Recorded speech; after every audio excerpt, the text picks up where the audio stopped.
Hello, and you are listening to The Professional Artist on 1077 UPRN.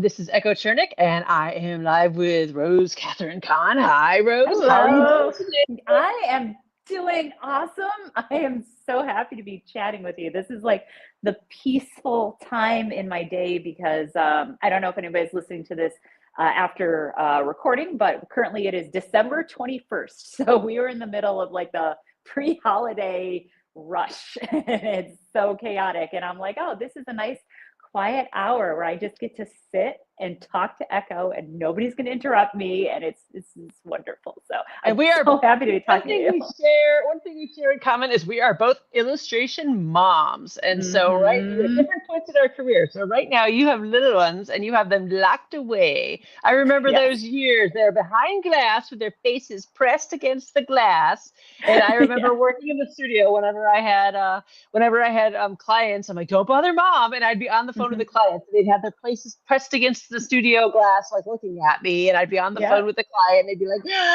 "Mom's on the phone. Don't make any noise." And they'd be quiet, but they'd be looking like watching. And their dad's like, "Don't fire mom. Mom's doing work." So, so you're doing that right now, right?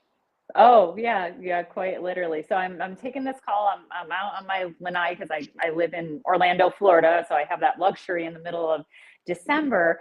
But behind the screen is the house, is the kitchen windows, and yes, my children have pressed their faces against the glass. Our original plan was my husband was going to take all three kids out, but unfortunately he has a fever because when you have kids, they bring illness after illness after illness, and you just you have to adapt, which will be, I guess, the theme of our conversation today. This idea of how to figure it out when life keeps changing and life keeps throwing interesting challenges at you as being both professional artist and mom.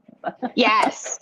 Well, first, people can find your work at RoseCatCon, RoseCatKhan.com. And Yeah. you do awesome, gorgeous work, especially on your puzzle work, which they can find Yeah. in Target mostly. I see your work in Target. I always put it to the front Yes. and center and make it all so it's Thank all you. straight and pretty. Thank you. So my kids are always like, "Oh, there's Rose's work," and we always make it all pretty and put it in the front. So you have like the Yeah. awesome dragons and the dragons in the bakeries and stuff like that. And they're Mm-hmm. gorgeous. So Yeah. that's my favorite one. But yes, so your work is just so colorful and beautiful. I love your puzzles. But how many Thank puzzles have you you. done? A Oh my million? goodness. I think I'm at over 25 at this point. I haven't updated my website, I realize. And you know how it is with illustration, you will do some work and then it'll go to a publisher and then it doesn't hit market for a year and a half later. And they don't always tell you when that's about to happen. And then it's like, oh, surprise, this work that I forgot about. Oh, it's for sale now. And yeah, so I think I'm at over 25, 26, and this year was a weird year because I did an incredibly elaborate illustration that in its own should have been about 6 images, but it was Wow. huge. It was a 6 foot puzzle design, 7,000 pieces, and we could talk about that one a little bit later in the chat. But yeah, so let's just say I've over 25 puzzles, and then I've also designed figurines, clothing for apparel, wall art. So I'm in the side of illustration known as licensing, which if you're listening, you're not familiar. Basically, I create a bunch of pretty art and then I have an agent who shows it to different manufacturers and companies, and then they will license the art for a certain period of time for a certain royalty, and then I get like a tiny bit from every single sale. And so I really never know where my art is going to wind up. Like right now, I just signed a deal with a fabric company that often has their work in like Joanne Fabrics and Michaels and stores like that. I'm like super excited about that one. That was on my bucket list. But yeah, I've done a ton of different things, and most of my work is in fantasy illustration. And then prior to that, I was a graphic designer. I've done corporate graphic design. I have a master's degree in education. So I've been like K-12 art teacher, college professor. I've basically worn a ton of hats within the art industry over the past 20 years. So, And to be clear, you get paid up front for the puzzle designs and then you get yes. royalties. So, Yeah, and so they're advances a lot like just like the book publishing industry. That's how the puzzle industry happens to work. Yeah. so, and to be clearer, Hmm. an advance on royalties is basically what you get paid is a certain amount, which is the advance on what the projected royalties will be. And once you've met that certain amount, then you get the royalties on top of that amount. So once you, Yes. this is against the projected royalties. So Yes. yeah, Yeah. yeah. Yeah. So But you don't yeah. have to pay it back if you don't meet that royalties. No, no, no, which is one thing that's really nice because at first in the beginning I was a little nervous about that when the check would come in. I'm like, okay, well, what if they don't sell? I mean, once we had an issue where I got a nice sizable check on a very elaborate image, and sometimes I do the work custom for the manufacturers. They'll come to me because they want a certain design and that they know I could create based on previous work. And so I did the work, and they actually never ended up publishing the image, but I got to keep the royalties. So, you know, And do you have the and then I copyrights sell to the, the piece? oh, absolutely. Everything So you I can, do, I retain my copyrights. so you Yeah. can still publish prints of it and everything else. So, Mm-hmm. and if you can't Yeah. see the comments, Joe Fox is saying that your creativity is unreal. I wish I had that. Oh, So, thank you. Thank I you. Joe. So, but yes. So you still get you get to go ahead and make posters or prints or whatever. What licensing do they have? Do you know? Is it industry exclusive or In terms you, of for the puzzle industry or the for puzzle industry or so gaming theirs is industry? it's very granular, which really surprised me. So there's first of all there's U.S. versus international rights, and usually the European market is separate from the U.S. market. I've had work in Australia. I'm so excited when I had my work on the shelves of Kmart in Australia, and one of my fans sent me a photo, and I was like, "That's so cool." That's so So cool. it breaks it up by region, and then on top of that, piece count. So, for example, a wooden puzzle company would not be in competition with like your Seiko or your Buffalo, which is the common brand you see at Walmart and Target, which my work is at Target and Walmart. And so because it's a different price point, they're not competitive. Like a premium wooden puzzle would like retail for like $60. Something you find at Walmart would be $10 on sale at the Christmas season. So because they're not in competition, those are considered two separate things. So I could have one design and it could be with a wooden puzzle company with more about a mass market puzzle company, for lack of a better descriptor. And then I could have that same image with one company in Europe with another company in Australia. So really one image can really get around. And these are for durations of typically 3 years. So once that happens, and then the license lapses, if they choose not to renew, then they could be eligible for another puzzle company. So So yeah, cool. yeah, yeah. So cool. And now they It's pay, and then fun. they usually pay you a percentage of the base cost to renew the license. Hmm. Probably. Yeah. That's usually how that Yeah, works. something like that. Yeah, Yeah. yeah, Cool. Very cool. So, and that all goes through your licensing rep usually. yeah, So yeah, sweet. Sweet. So I'm just more spelling it out for our listeners so they understand how that yeah. all works. Hmm. So cool. Yeah. But yeah. Anyway, so yeah, that works good to have license have the royalties coming in, especially when you have kids and don't have time to make new pieces. So Yes. because you've also, besides making all the puzzles this year, you also, made a baby. So that's Yeah. been keeping you busy. Yeah. Yeah. I also did that. Yeah. So my children right now, I have a 9-year-old, a 7-year-old, and a 10-month-old. Oh my So God. it has been quite an interesting Boy, a 10-month-old year. boy. 10-month-old boy. Yeah, yeah, Boy, yeah, which is yeah. disturbed, So decided are quite adventurous. Boys yes. are more adventurous than the girls I hear. I have Yeah. girls, so I don't know. Well, I have a daughter and two sons, and I don't know. My daughter is actually the one so far that has like broken things and almost broken herself in more ways because she'll be the one doing flips off the couch and other crazy things. The other day she got stuck on the top of there's this piece of playground equipment that was probably 10, 12 feet up, and she climbed to the top. Very ambitious child, and then she got stuck and I couldn't help her down. So my husband had to go bring the ladder and help her down. So Oh no. yeah, so I would say, maybe, I don't know if gender would quite, those norms would quite apply, at least not to my children. But regardless, my 10-month-old baby is into everything right now. And it's been very challenging going through this transition. So before we started the recording, Echo and I were talking about how, the children change and you have to adapt when you are like working parent, and especially to freelance industry like illustration.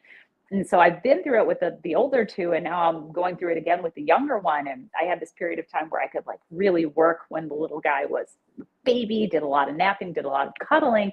And that's when I was able to do some really great work this year.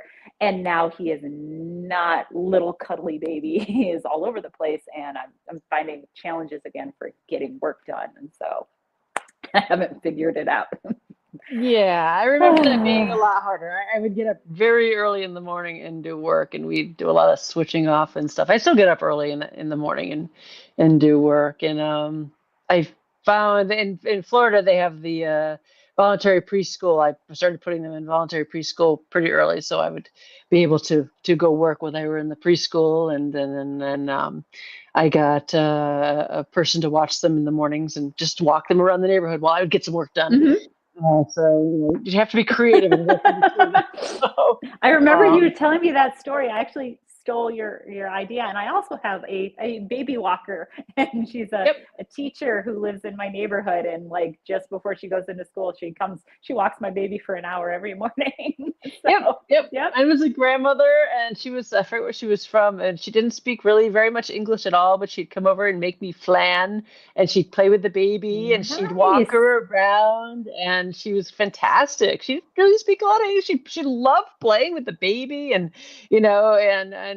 she just was lonely, and I'd pay her not very much, but she didn't care. She just mostly wanted to play, and she'd cook all these really great foods and stuff, including the flan. The flan was really good. She's like, I made them then, and I made this, and I'm like, oh, cool.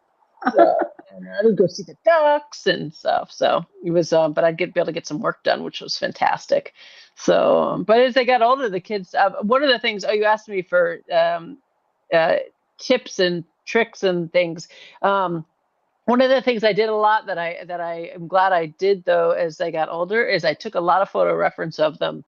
So now when I need photo reference of kids, I have a lot of photo reference of my kids doing different poses. Like I have Kat, I have pictures of Kat in different dresses. Like I have a lot of reference of her like holding up her skirt with like things in her skirt, like a little princess, like holding baubles and things and crouching down like she's picking stuff out of a river. And I have all these different reference shots I shot of them when they were little that I could get at angles that I can't get now. And especially nowadays with AI and everything being a problem with finding photo reference. I mean, if you've got kids and you're growing up and you got them at different ages, take all kinds of reference.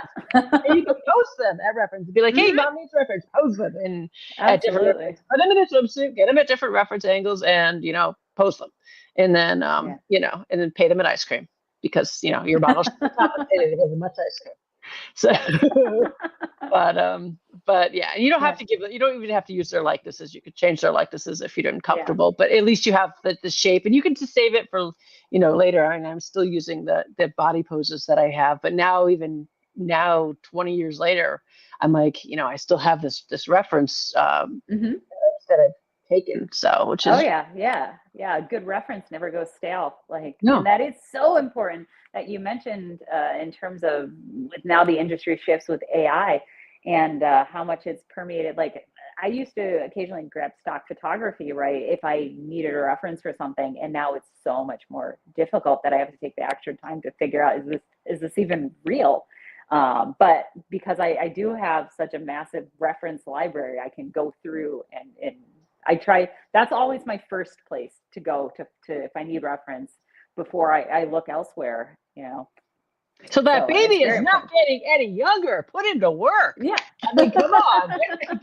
Get those baby pictures going. Hold the spoon. Get those chunky little fists holding that spoon because you don't know if you need those fists. You might need reference there. So I think back, like I saw this meme that said something along the lines of like, there's 10 photos of me that exist between the ages of like 4 and 5, and there's like 10 photos of my children that exist between like 4 and 5 o'clock in the afternoon. And that is true. I do take a lot of photos. I'm constantly sending them to the grandparents too, you know, and my Yeah. kids are always doing funny things, silly stuff. Like when my daughter was stuck on that piece of playground equipment and she was not happy, she was like, kind of sobbing because I was like, don't worry, mommy's gonna get you down. I just need to take a few photos first, please. Yeah, stay there, right there. I need to. Yeah. But even though, there's a difference between taking pictures of your kids and taking reference of your kids. Yes. Because because you have to kind of pose the reference and be like, all right, do this. I need you to hold this just like this, because reference is different than just pictures, because you take it at different angles. Yeah. So I've had them pose for me, and I have pictures of them with models. I mean, I have some posters I've done where I've actually had them pose, and I have pictures of them through like my whole career where I have them holding lights with models. Like I have pictures of one of my models, and she's posing, and then I have my I guess Runa was probably, I don't know, 8, and she's holding the light. She's just sitting there holding the lights, or she's holding the reflector, and she looks bored. Like, okay, mom, can I go now? Yeah. It's always okay, I'm done. Can I go now? Yeah. Okay, Yeah. But then she's sitting on the ground and she's holding like a soccer ball, pretending it's a dragon egg. Like, okay, I'm holding a soccer ball and pretending it's a dragon egg. But she's they're in there, like they're just all through my work. So it's So you definitely use the family. That's why they're there. Yep. So oh, absolutely. But they get used to it though, and they've been used to going to shows with me since they were little, and now both my kids are artists. So so that's probably going to happen. So yeah. I do the show thing, and COVID kind of messed things up, right? And so I kind of stopped doing shows for a while, and then I moved. I used to live, Echo knows this, but for everybody who's listening, I used to live in New York, in Rochester, New York, and 2 years ago I moved to Orlando, Florida, and I haven't really there's such a great convention scene here, a lot of outdoor shows, run fairs, things like that, and I haven't fully started back up. And I know my kids are really excited to get back into to get the opportunity to go to conventions, because prior to this it was like, oh well, you're too little, and now they're ready to like help sell things. And like I just did a little arts and crafts fair at the local brewery, and my daughter wanted to set things up and pose my books and do my prints, and she was ready. Like one of the vendors walked by, and immediately she was like, here's my mom's stuff. She writes fantasy novels and she does puzzle illustrations, and I'm like, holy cow, kid, like I didn't ask you to do that, but that's awesome. Okay, cool. So I'm looking forward to getting to your phase where my kids are like really like next to me, being kind of business partners. Yours are plenty old enough. Oh my goodness. MegaCon was my first show, and that's in Orlando.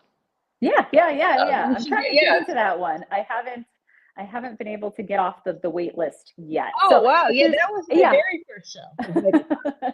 If anyone's listening and knows one of the show coordinators, hi. There's a wait list, really? I'm awesome. Yeah, and I haven't been able to. I mean, I'm going for Artist Alley table. I don't feel like doing the $1,000 for a vendor booth at this moment, just because my life is so crazy and I don't want to bite off more than I can. Yeah. That was my first show ever. It was an Artist Alley at MegaCon. So you definitely do that one for sure, and your kids will love it. So, and then I let them walk around Artist Alley, and they loved it. So, were you the one who was telling me somebody who used to put balloons on their kids so they could tell where they were? Was me. That was you. Oh my gosh!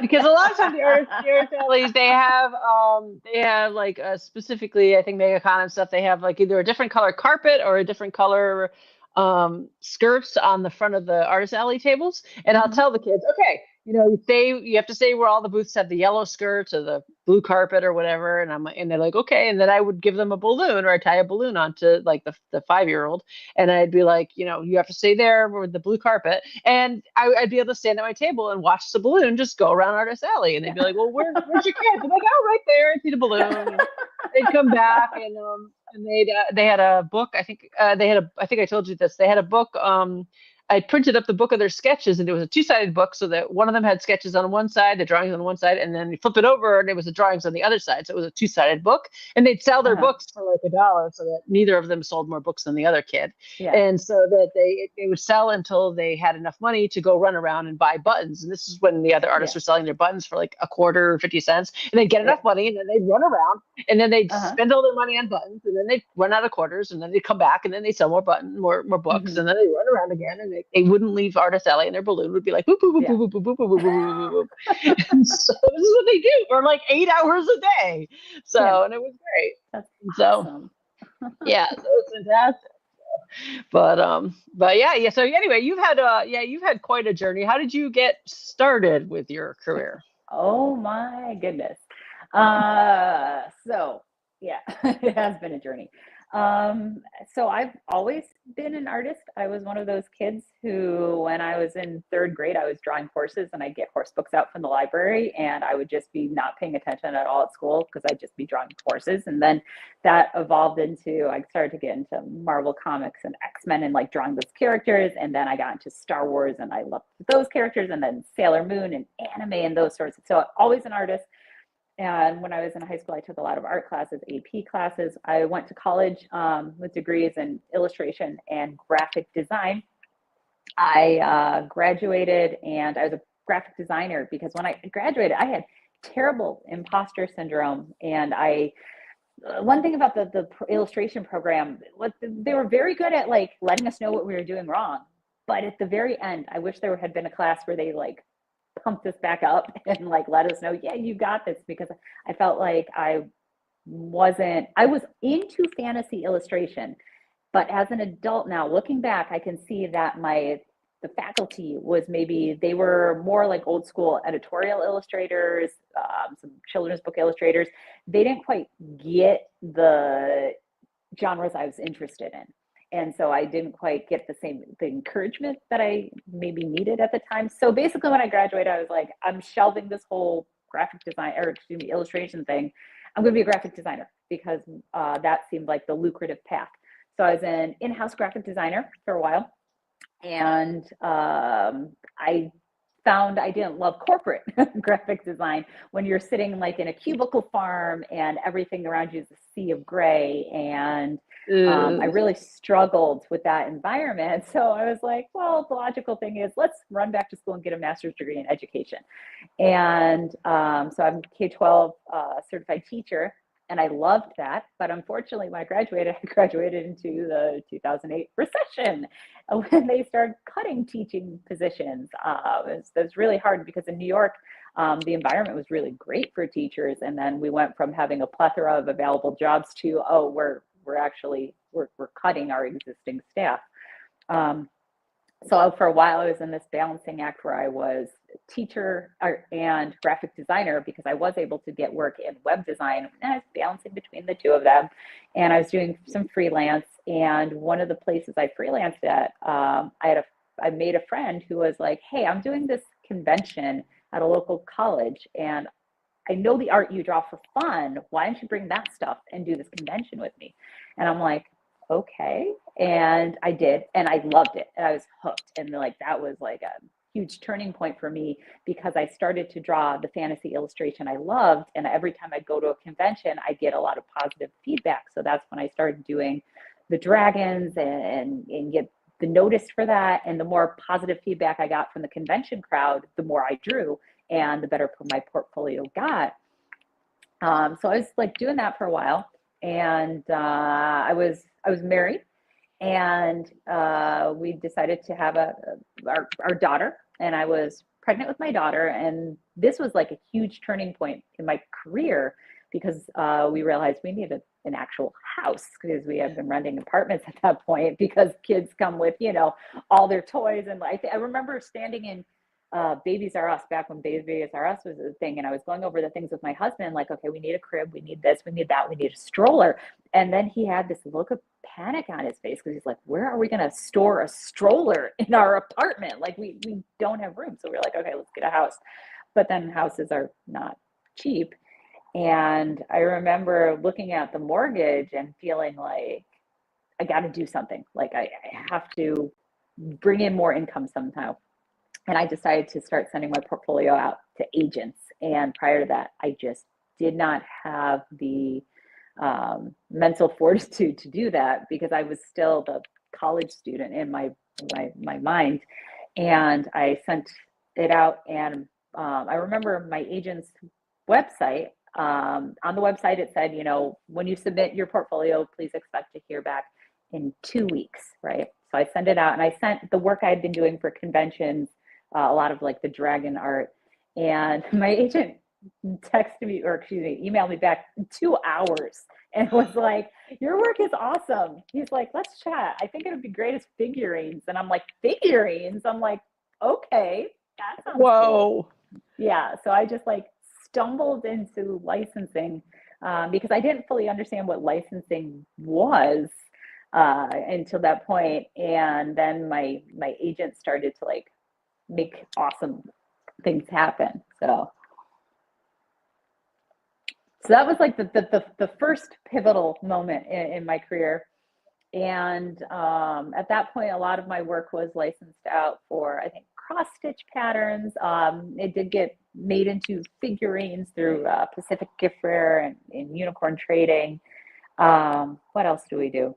Like, but the puzzle stuff came later, and that was another big shift that happened.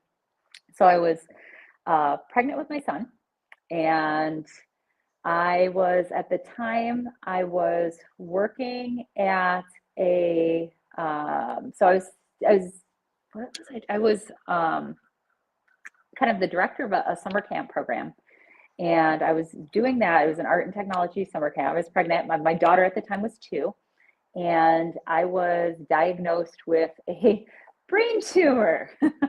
Just to make life interesting, right? Yeah. That's how exactly did you know you had a brain tumor? Yeah, it was I was having a lot of symptoms where I was having weird sensations on my face.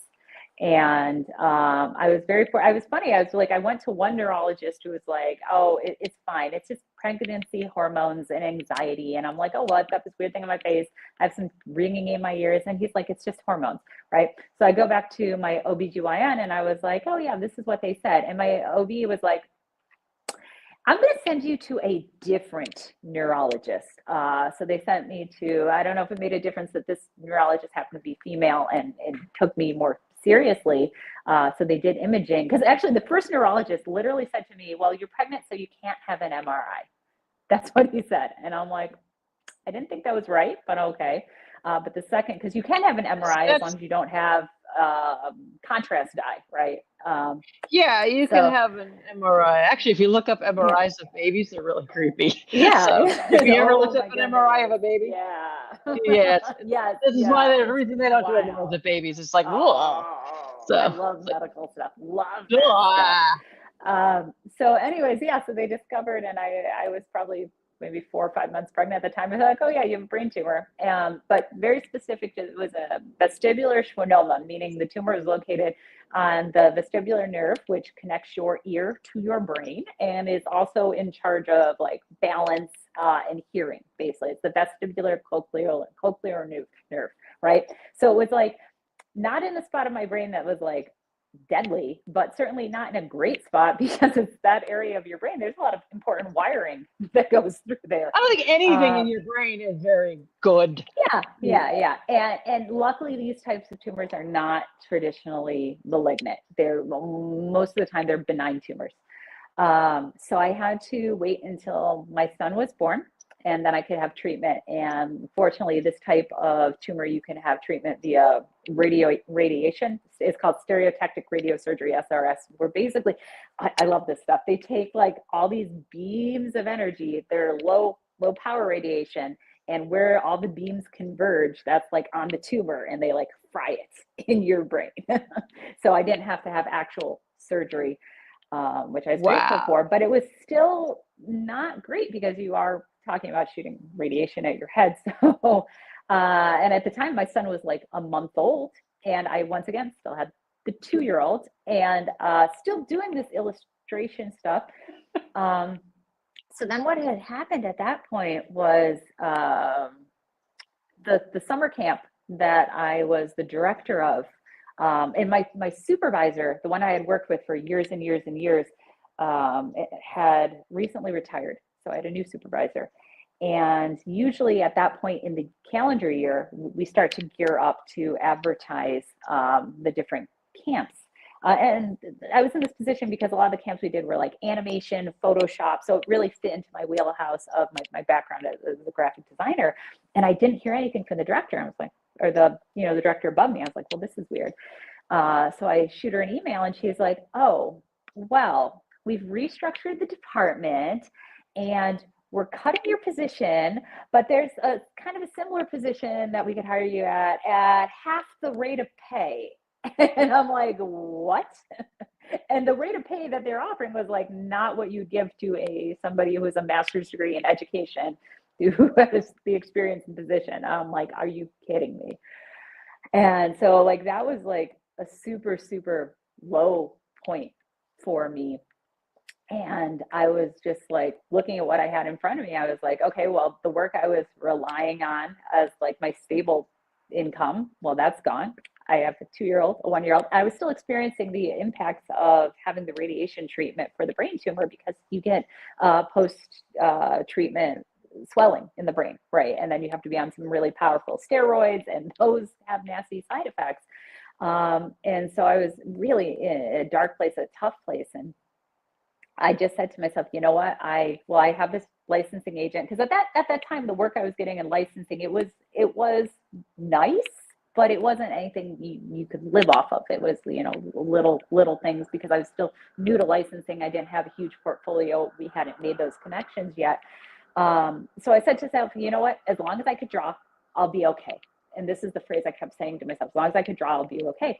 So I decided, with the time that I was benchmarking or earmarking rather, to work on the summer camp, instead I was like, you know what? I'm going to do the most elaborate piece I could possibly draw. And I'm going to go back to my roots, and I'm going to draw unicorns. Because when I started as an artist, in 3rd grade, drawing horses was my thing. I was like, I'm just going to draw horses. I'm going to draw what I love. I'm going to just draw. I'm going to make this the most flippant, elaborate piece I could possibly do. And that's the piece that's now, if you look through my portfolio, it's called Twilight Marketplace. It has 2 unicorns, and they're running through this scene, and the unicorns are decked out in all these jewels and pretty things, and there's all these like baubles and things for sale, because there's like a marketplace stall that you're peering through to see these 2 unicorns that are just running through. No riders, no humans, no anything, just pretty elegantly decorated unicorns. So I draw this piece, and about 2 months after that, I go to Surtex with my agents. And for those of you who aren't familiar, Surtex stands for Surface Texture. It's a show in New York City. The industry. Have you ever been to it, Echo? No, I haven't. You know the one show I'm talking about? No, not going to New York. No. So it's a lot of things that would be good at postcards, stationery, that sort of thing, but also licensing on products. And I didn't know this at the time, but there were people in the puzzle industry who would come to this show as well. And the art director from Ravensburger was looking through my portfolio, and she sees my Twilight Marketplace piece, and she's like, oh, this is pretty. This is awesome. She's like, can you do that? And then she looked at the dragons, and she's like, but do something like this, but can you put dragons in it? And that would be really good for what Ravensburger would like to produce at this time. And I'm like, yes, but at the same time, so this was May, and I'm like, when do you need it by? And she's like, August. Now remember, I was still getting over the whole brain tumor thing. My daughter was about 2.5, right? And if you're a mom and you're listening and you hear me saying a 2.5-year-old, and my son was about 6 months old, right? Oh my God. So, and I didn't have like daycare. I didn't have a babysitter. I had no idea how it was, because the unicorn piece was done over several months and had no specifications. It was just like what I wanted to do, right? But this puzzle thing, I never illustrated a puzzle before, and I was like, of course I'll just say yes and then figure it out later. And somehow I figured it out. And back then I was doing all my work in Photoshop on a Cintiq tablet. So I was literally tied to a desk. Now I do my work in Procreate on an iPad. So I'm mobile, I can go wherever. But somehow, like between the kids' naps, putting on Sesame Street, I had a really nice neighbor who would occasionally take my kids because my daughter was the same age as her son, so she'd take them all to a playground, and just somehow I made it work, and I hit the deadline, and I still don't know how I made that deadline because it was a very large image actually now in retrospect because it became a 2,000-piece puzzle for them, Pure Dragon Valley. willpower. It's just pure Yeah, willpower yeah, it at was that like point. it's Like, I will and a make the bit of deadline. it was spite too because going back to that unicorn piece I had initially done, like that's what fueled that because I was so angry at how my life had changed in a way that I had not anticipated and I couldn't control, and I just kind of like dug it all and put it into the Dragon Valley. And then after Dragon Valley, I went to another show with my agent, and Buffalo Games saw it, and that was a huge turning point because Buffalo is the big one and now they own Seco. They're in Walmart and Target. And they were like, oh, we love this. And the art director of Buffalo at the time was like fabulous because he was really into fantasy. And he was like, can you do like 3 pieces for us? Because I showed him some sketches and I'm like, sure. And like from that, ever since that point, I've just been doing puzzle after puzzle. And now I've done work for Schmidt and Spiel. I've done work for White Mountain Puzzles. Crazy Art had a line of puzzles, and then a lot of more niche brands as well. And it just hasn't stopped. And I was like, I didn't like set out to be a puzzle illustrator, but looking back, I'm like, this is where I belong. I love just making tiny, intricate things. I really am amused by putting like, here's a little mouse wearing a top hat and they're eating a pizza and they're hiding in the bottom of the dresser or something like that, you know. Oh yeah, you So have to put all these little details in there. I mean, mhm. it's just so intricate. Yeah. I mean, how do you So go about like composing the entire thing without it ending up being just cluttered? oh, that is a really, really good question. You know, if you're a college student and you're about to hear me say this, like it goes right back to the thumbnail sketch because if it does not work as a black and white thumbnail, it will not work as a final image. And so I usually, all of my images have that major focal point, and that's the first thing that gets done and something that leads the eye. And I'm constantly thinking about, I mean, really, if you break down my images, a lot of them are almost formulaic. I mean, we all tend to have our formulas that we lean on once you've been doing this for quite a long time. And I tend to do this circular thing where I bring the eye in.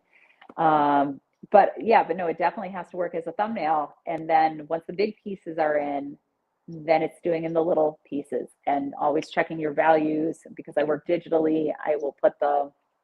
I'll switch it to grayscale and check the values. But it's not easy, but it with time and practice, it becomes very, I guess I don't want to use the word easy. You know what I'm saying, Echo? It Yeah. becomes like, um, you know you have a path to make it work, and when you're in the trenches with a piece and you're like, oh, this isn't working, you trust the process. Yep. That's what Yep. I'm looking for in order to end up on the other side. Right. Now So yours have a yeah. lot of different colors in it. You have so many colors in your pieces. Hmm. Oh my gosh. So do you ever Yeah. do you ever use any of those filters to see how they look with different like levels of color blindness and stuff? Do you ever Oh, try you know that? what? I haven't. I probably should. The I've thing had to with do that the with some games, like some games that oh when I designed games like card games, I've had to run the yeah, filters on 'em because if you're playing card games, they have to be playable for yeah. people who have color blindness. Not so much with puzzles, I don't think, because you're still gonna the people with the color blindness are still gonna be matching the same colors that they Yeah. see. But with games, the Oh. colors can't be confusing. So I was wondering if you ever tried. Yeah, I think there's a Photoshop in Photoshop. There's actually a setting for it now. You can go and you Yeah. can turn it on and off and see what they look like Oh, for different people. do that. That sounds like Yeah. so. The part of the reason my work has so much color is earlier on when I was working with that art director from Buffalo Games, he was like, more color, more color, more color, because for them, so you're gonna, if you look in a shelf of puzzles in Walmart, you're gonna see there's like kind of two different types of puzzles. There's the big IP, like your Disney and your Star Wars, and those will be like good images, but they're like the focal point of those is they're selling it because they want somebody who likes the character Right. to buy it, right? And so it doesn't matter. And then the other type of puzzles are more like your Charles Wysocki and your Amy Stewart's, and those where it's an image that has lots of little details. Because when you have a puzzle image that has a lot of little details, it's much easier to assemble, and it's an enjoyable process. And when you have all those little details, that tends to be the higher piece count. And when you're doing all those little details, so if you look at mine, I have color regions. So actually looking at the piece right now, that's our background. It's the Dragon's Race, right? So you have the left side and the right side of the image, and the left side of the image is all yellows and warm colors, and the right side of the image is all cool colors. And so the left side is daytime. The right side is yeah. I'm just describing for people on the radio. So yes. Oh, sorry, radio okay. listeners. I forgot about you, but you can go to my portfolio, which is at rosecatcon.com, and you can look at the image we're discussing. It's got a castle in the middle, and it's day left, night on the right. So yeah, lots of dragons everywhere. But if you were somebody assembling the image and you're separating out your colors, you're like, okay, so this is the pile of blues and purples, and this is the pile of the yellows and the greens and the oranges, and it clues them into how to assemble the puzzle. So I'm always thinking about the person who's putting the image together while I'm designing the whole thing.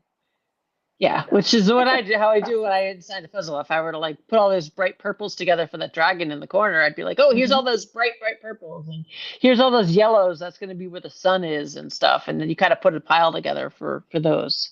This must be that bright, that bright tree in the corner and stuff. So yeah, no, that's exactly how you put a puzzle together, which is awesome. So. But so it doesn't really matter because when people when they're colorblind, they'll see different colors, but their colors they'll see will be different, but they'll still do the same thing. They'll still put the piles together just the way they'll see them. They'll just see them differently. So what I do for the game design, they have to make sure that the colors don't get mixed up. That's why I have to make sure that I run that filter. Because they can't look the same. Because sometimes like that, two colors can look the same. Like that tree and the wing might look too close to somebody that's colorblind. But they might look totally different to someone who's not colorblind. So that sounds like an interesting project. So what can you talk at all about this particular project, or are you still under NDA for this? I don't know. This is a long time ago. This is okay. The one that I did, I think the last one I did that I had to do that for was the Peacocks game. What was it called? It was I think it was just called Peacocks. No, Enchanted Plumes. It had peacocks, and then you had to assemble the tails, and I had to design like peacock feathers for the tails, and they all had different designs and different colors on them. So each of the tail plumes had to have not only a different design, it had to have a different color too. But I had to make sure that all the different colors and the different designs didn't look too similar, because if you were colorblind, you had to be able to quickly differentiate that this plume and this plume were not the same card. So when you're playing a fast moving card game, you had to be able to tell the difference both in design and color. So there's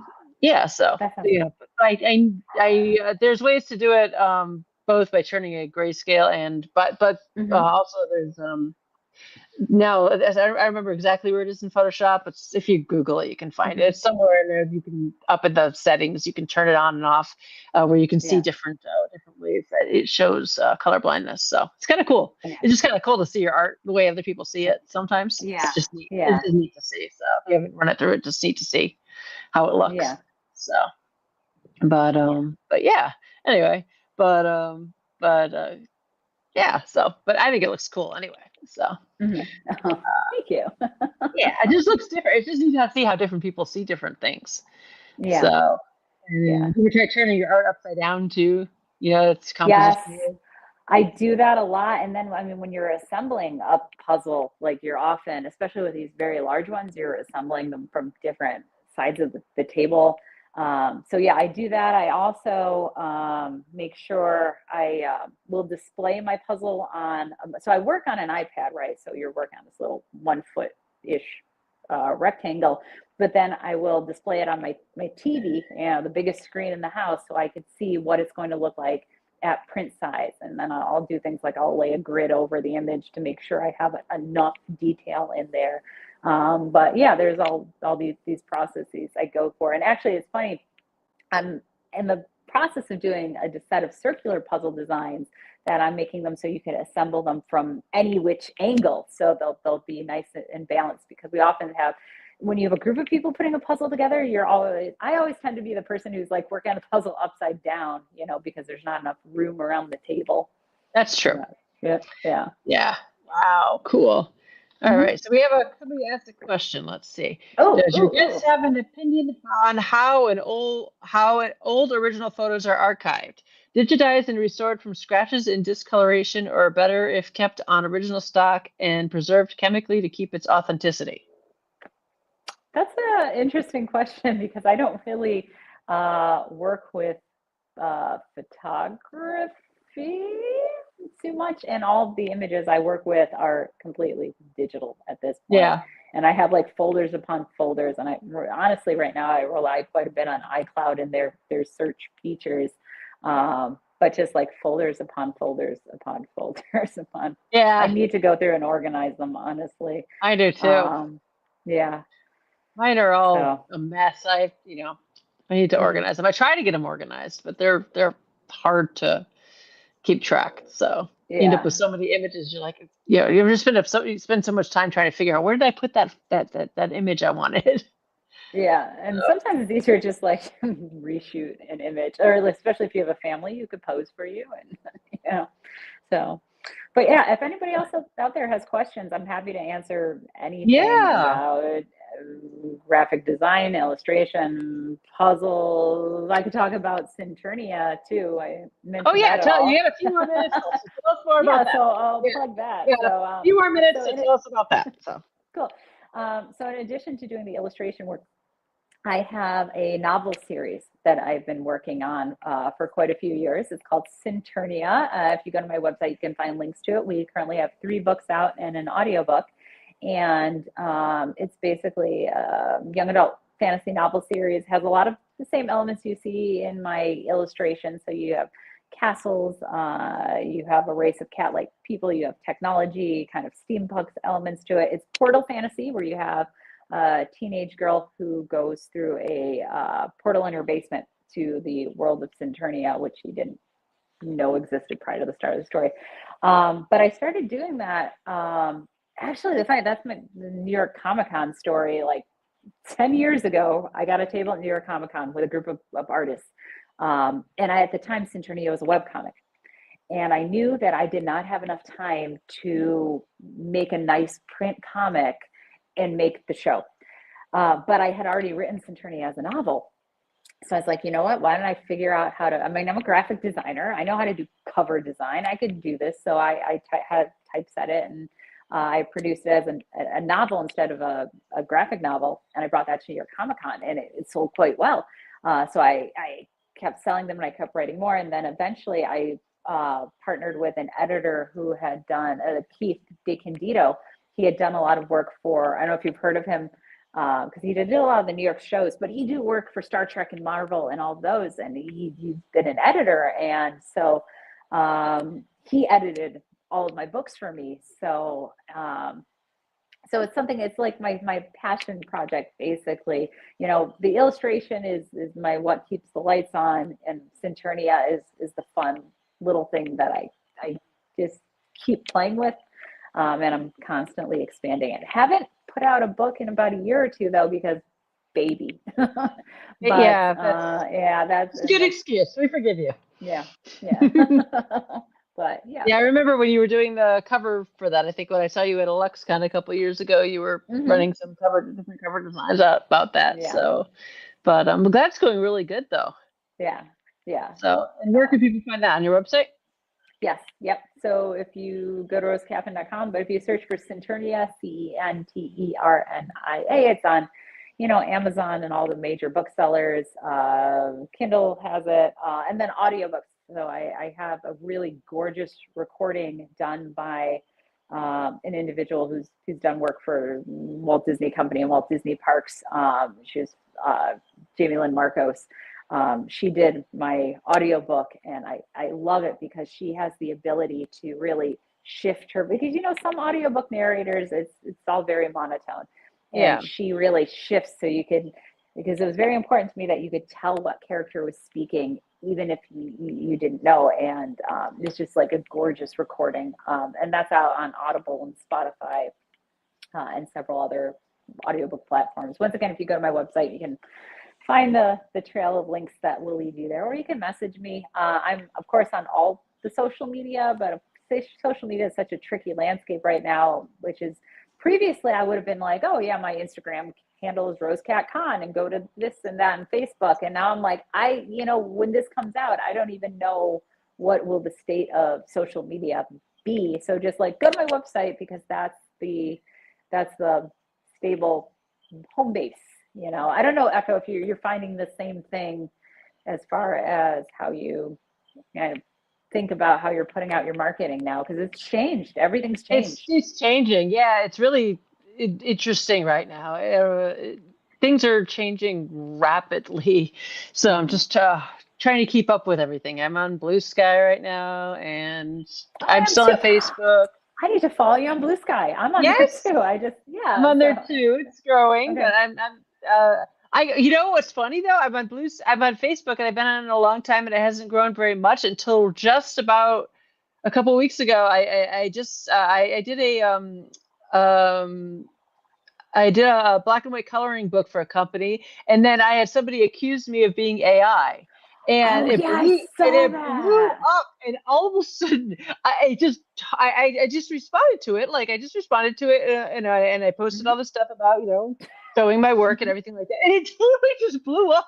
And I got like all these follows and shares, and people just sharing my posts and everything, and it just, I got like so many followers from that my response. Great. It was kind of crazy. I was like, wow, that went totally viral. That was very strange. Yeah. I mean, I tried to respond very diplomatically and not angrily, just responded, sharing how my thoughts on it and everything, because you have to be civil and such. So it's so tough, because your work is so beautiful and your style so clean. So I can understand why people would look at it and be like, oh, maybe could that be? But I mean, it's the way you have always worked, like these gorgeous because you also tend to do Art Nouveau theming, and that's something I've seen. That's probably because AI was trained off of my stole work, from you. That's because they stole off of my work. It also takes me hours and hours to get it that clean. So, but all right. So we got just a few more minutes. Is there anything else you want to add on? I'm also see if anybody has any questions here. Any questions? I've talked about puzzles. I've talked about Echo, why don't you talk about what you have going on? Because I mean, I feel like I've told everybody my life story. What I am. Oh, that's we're here to hear your life story. Are your kids still staring at you through your window? I don't know where they are, and that's a good. No, they're doing they're doing their crafts still. They're doing their Christmas crafts. I'm going to be sad when this conversation is over, because I'm going to have to go back in there and be mom and see what kind of mess my child, my daughter has created on the table. Because right now, my daughter's doing the whole Christmas crafting thing, making gifts for my parents and my in-laws, and it's nice. It's wonderful. Like it's, I feel like everything. I don't know if you've ever found this when your mom, like, you want to be like, yes, I appreciate the things my kids do, and I love like the exuberance at which they do things and their creativity and all the things they do. But at the end of the day, there's always like a little trail of messes that you're going to have to chase after, and so it's like everything is bittersweet. But yeah, so that's what we're doing right now, and they got the Christmas. Oh, somebody messaged me. I'll just ignore that. But yeah, so that's it. And I can talk about the Ravensburger thing, the big again, the beginning of this conversation, I was like, oh, I'll talk a little bit about that at the end of the conversation. My most recent project that I did for Ravensburger. Your gigantic project. Yes. Yeah. So 1 minute. And that was 1 minute. Yeah. 1 minute. Go. It's called the Six Portals, and you can look for it because we haven't released all the images yet for it, but it is going to be 7,000 piece puzzle. It is huge, 6 feet. It Oh my is all these gosh. different fantasy worlds kind of linked together, the kind of Art Nouveau frames actually on each of the images. And that's going to be coming out from Ravensburger next year. So if you watch my social media and my website and you are a puzzle junkie, this is going to be such a good challenge. Lots of Wow. beautiful little details. You're supposed to be able to get that done in like an hour, right?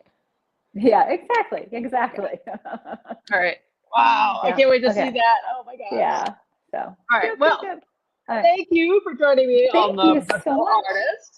You have been listening to 1077 United Public Radio Network. And thank you again, Rose. And it's rosecatcon.com. Yeah. And everyone else, keep making great art. And thank you for sharing all your stories and how you Oh, overcome thank you. Thank you everything. so much. So, and I'll see you hopefully soon. I haven't seen you Yeah. in a while, so hopefully we'll Yeah. get together soon. So, Yeah. everyone else, Okay. I will Cool. see you next week. Bye. Awesome.